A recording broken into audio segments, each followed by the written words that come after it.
मैं जैसे उदय प्रताप जी की चंद पंक्तियों से अपनी बात शुरू करूंगा। न मेरा है न तेरा है, ये हिंदुस्तान सबका है। नहीं समझी गई ये बात तो नुकसान सबका है। न तेरा है न मेरा है, ये हिंदुस्तान सबका है। नहीं समझी गई ये बात तो नुकसान सबका है। जो आकर मिल गई इसमें वो दिखलाई नहीं देती, जो नदियां मिल गई इसमें वो दिखलाई नहीं देती।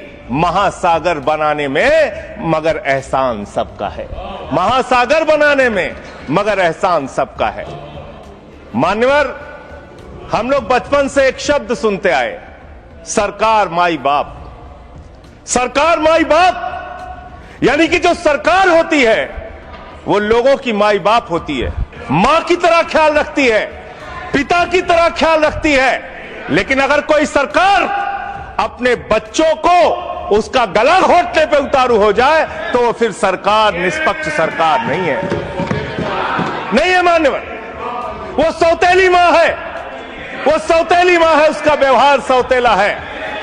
और आज आप जो काम कर रहे हैं इस बिल के माध्यम से, आप बाबा साहब डॉक्टर भीमराव अंबेडकर जी के द्वारा लिखे गए संविधान की हत्या कर रहे हैं।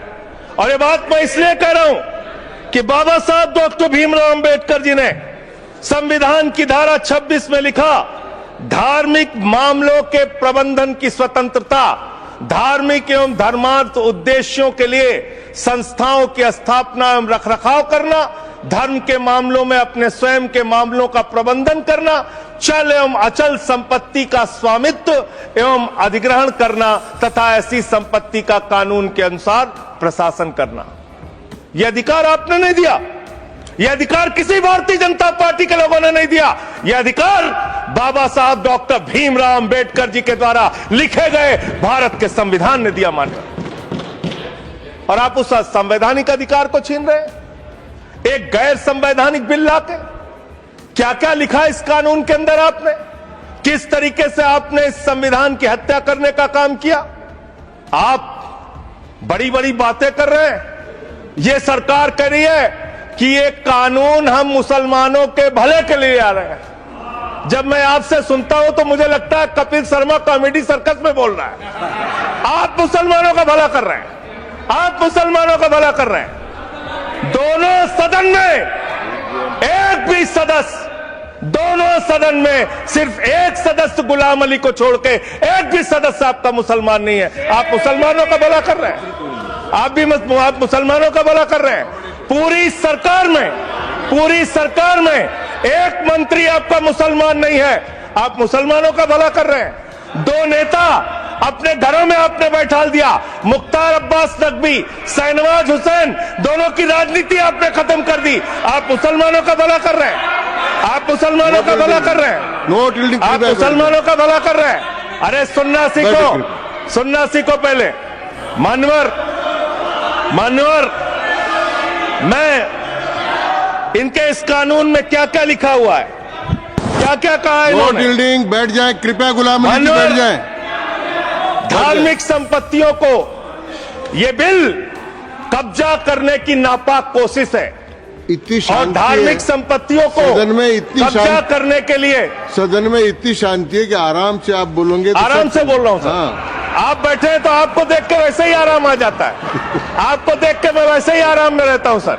आप जब है आपका संरक्षण है तो आराम से ही बोल रहा हूं। बोलिए। मान्यवर, धार्मिक संपत्तियों को कब्जा करने की एक कोशिश है।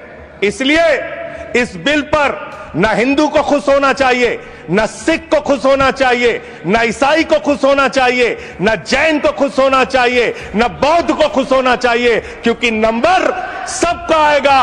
और आज वक्फ की संपत्तियां कब्जा करके आप अपने दोस्तों को देंगे, कल गुरुद्वारे की संपत्तियां कब्जा करके आप अपने दोस्तों को देंगे, फिर चर्चों की संपत्तियां कब्जा करके आप अपने दोस्तों को देंगे, फिर बौद्धों की संपत्तियां कब्जा करके आप अपने दोस्तों को देंगे, फिर जैनों की संपत्तियां कब्जा करके आप अपने दोस्तों को देंगे, फिर मंदिरों की जमीनें कब्जा करके आप अपने दोस्तों को देंगे। आप तो वो लोग हैं जिन्होंने प्रभु श्री राम के मंदिर में भी घोटाला किया, मान्यवर, प्रभु श्री राम के मंदिर के जमीन में घोटाला किया। मैं कागज दूंगा सर, मैं कागज दूंगा। एक्सपेंस कर दिया मैंने। ये लोग राम मंदिर में घोटाला करने वाले लोग हैं, राम मंदिर की जमीन का चंदा खाने वाले लोग हैं सर। ये लोग 2 करोड़ की जमीन 5 मिनट में 18 करोड़ में बेची सर इन लोगों ने। 16.5 करोड़ का घोटाला किया, 18.5 करोड़ में जमीन बेची। ये राम मंदिर में घोटाला करने वाले लोग हैं सर। मान्यवर, अरे प्रभु श्री राम के नाम का पैसा खाते हो तुम लोग। अरे बैठ जाओ, राम मंदिर का पैसा खाते हो। अरे राम मंदिर में घोटाला करते हो, बैठो। अरे राम मंदिर का चंदा खाते हो। अरे चंदा चोरो बैठो, चंदा चोरो बैठो, चंदा चोरो बैठो, बैठो चंदा चोरो, चंदा चोरो बैठ जाओ। चंदा चोर हो तुम लोग चंदा चोर हो, चंदा चोर हो तुम लोग, चंदा चोरो, चंदा चोरो, चंदा चोरो बैठो। 1 मिनट को प्लीज। चंदा चोरो बैठो। सभापति महोदय, Shri Gajendra Singh ji, sir I am not dealing sir, I am not dealing. सदस्य ने चंदा चोरी किया इन्होंने सर, राम का पैसा खाया, करने वाले प्रभु श्री राम का पैसा खाया सर इन्होंने। राम मंदिर का विषय, राम मंदिर में चंदा चोरी किया इन्होंने। बैठ जाए। चंदा चोर है सर ये लोग, इन्होंने प्रभु श्री राम का चंदा खाया, कृपया बैठ जाए। चंदा चोरी किया सर। कृपया बैठ जाए। राम मंदिर के संबंध में सर राम मंदिर के संबंध में कहे गए सभी राम शब्दों मंदिर के को मैं संबंध में कहे गए कार्रवाई बातों से पर निकाल रहा हूँ, रखूंगा। कार्रवाई से निकाल दिए। 2 करोड़ की जमीन 18.5 करोड़ में खरीदी इन लोगों ने।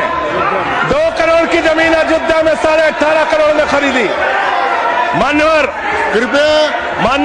मेरा टाइम बचाया जाए सर।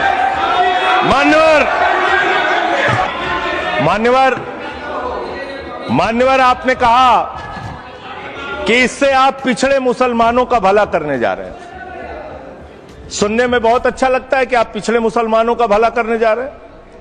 आपने इसमें कहा कि आप महिलाओं का भला करने जा रहे हैं। सुनने में बहुत अच्छा लगता है कि आप महिलाओं का भला करने जा रहे हैं, लेकिन ये सरकार और यहां पे इस समय मंत्री जी नहीं है, मैं उनसे पूछना चाहता हूं, आप देश को और सदन को गलत जानकारी क्यों दे रहे हैं?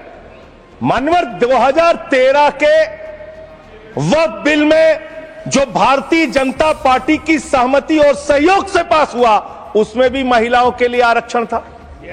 मना कर दीजिए कि नहीं था? मना करिए कि हम गलत बोल रहे हैं। मान्यवर, मंत्री जी ने कहा 1 करोड़ सुझाव आया।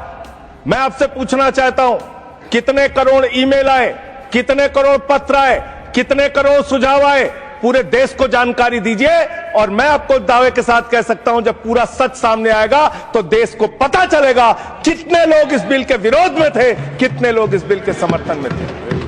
मैं जेपीसी का सदस्य था मान्यवर, मैं कह रहा हूं आपसे लाइए। और आप पिछड़े मुसलमानों का भला करना चाहते हैं? मैं आपसे हाथ जोड़कर निवेदन करता हूं, विनती करता हूं, और हमारे जो मित्र उधर भी हैं, अगर आप मेरी बात से सहमत हैं तो समर्थन करना। समाज में छुआछूत को, बीमारी को मिटाने के लिए चलिए उठाते हैं कदम, और अगले सत्र में एक बिल लेके आइए। जितने भी हिंदुओं की कमेटियां हैं, ट्रस्ट है, बोर्ड है, उन सारे ट्रस्ट और कमेटियों में 80% आरक्षण दलित, आदिवासी और पिछड़े हिंदुओं को दीजिए।